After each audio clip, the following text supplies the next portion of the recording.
The question before us today is, why were the Mongols so effective?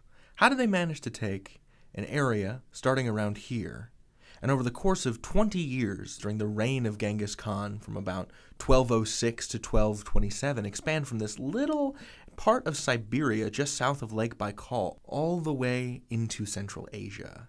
This is what the Mongol Empire looked like in 1206, and this is what it looked like in 1279.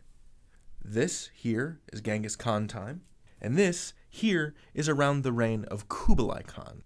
So what enables a spread of territory on this scale in such a short time?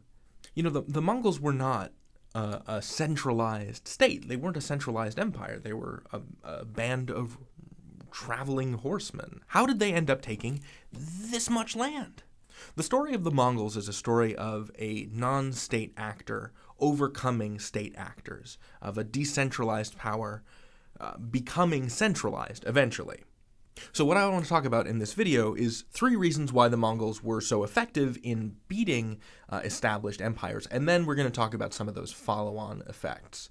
So reason 1 why the Mongols were so effective was planning, what we might call logistics. When Genghis Khan, let me pull up a picture of good old Genghis. When Genghis was declared emperor or great Khan of the Mongols in 1206, one of the first things he did was reformat the army. He swept away tribal affiliations and favoritism. If you were good, you got to have a higher position. If you were bad, you didn't. And this meant that ordinary people within the Mongol army felt that they could have a measure of social mobility if they performed especially well in the army. And this made them very committed and very loyal.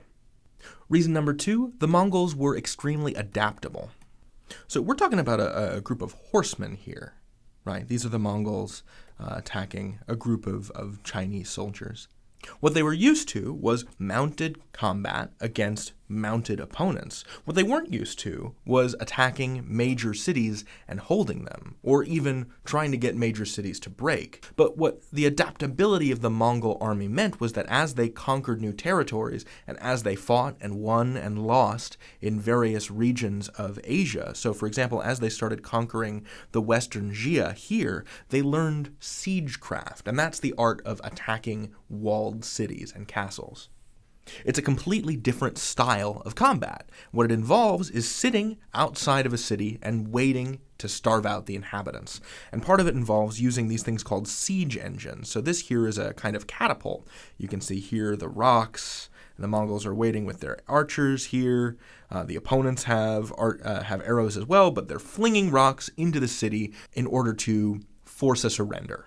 And the Mongols didn't really have this technology or these tactics when they began their military campaigns. But as they rolled through Central Asia, they picked it up, and then they continued to use those tactics as they swept westward. Now, the third reason that the Mongols were so effective is because they were terrifying. Even though they mastered siege warfare, in the beginning at least, the Mongols were not prepared to hold a city once they had conquered it. So there are stories, especially from the conquest of the Western Jia and the Northern Song and the Khwarezmian Empire over here, that tell of the Mongols winning a battle and then sweeping in and murdering everyone, just pulling plunder from corpses and just looting the entire city and leaving nothing standing. Because the Mongols weren't especially interested, at least early in we're talking about the period of Genghis Khan's life here, so 1200s to 1220s. They weren't especially interested in governing. They wanted to hold territory and get tribute and get money, but they weren't especially interested in running an empire. It actually made more sense to them to just slaughter everybody and take their things. Now, it got to the point that this reputation for fearsomeness got so powerful that some cities would just give up and surrender the moment the Mongols arrived.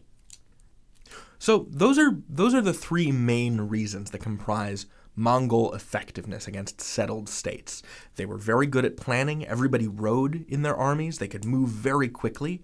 The Mongols were extremely adaptable. Every time they lost, they learned something from the people they lost to, and that meant that they picked up new technologies like siege warfare.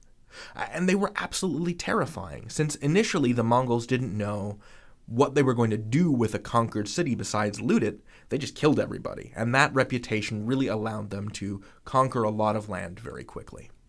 And so we see out of the Mongol conquest, there are many follow-on effects, but one of the chief ones is something called the Pax Mongolica, the Mongolian peace.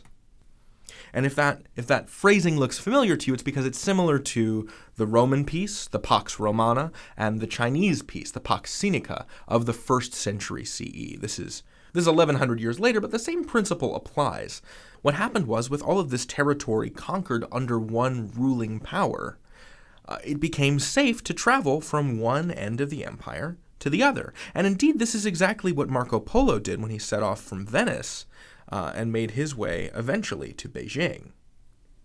And that would have been around this time. Marco Polo's book, the Book of the Marvels of the World, was published in 1300. Marco Polo was this Venetian trader and adventurer who traveled extensively throughout Asia. So that's one result of the Mongol conquests, is this Mongolian peace. Now, I should say that this Mongolian peace came at a terrible price. When we were talking about the terror of the Mongols, that's a for real thing. They murdered millions of people. But what would come after the Mongol conquest as a result of this peace would end up killing even more people than the Mongol conquests itself. So this pacified region, this Mongolian peace, led to increased trade throughout East Asia and reconnecting it to Eurasia and the Arab states. And that would result in the exchanges of new ideas and new technologies and new agricultural techniques. But as trade always does, it also results in the exchange of diseases. And so out of the Mongol homeland, in fact, comes this illness called the Black Plague, or bubonic plague. And because of the stability of trade that had been established by the Mongol peace, it makes it so much easier for this illness to sweep across Asia and Europe, killing even more people than even Genghis Khan could have achieved during his lifetime.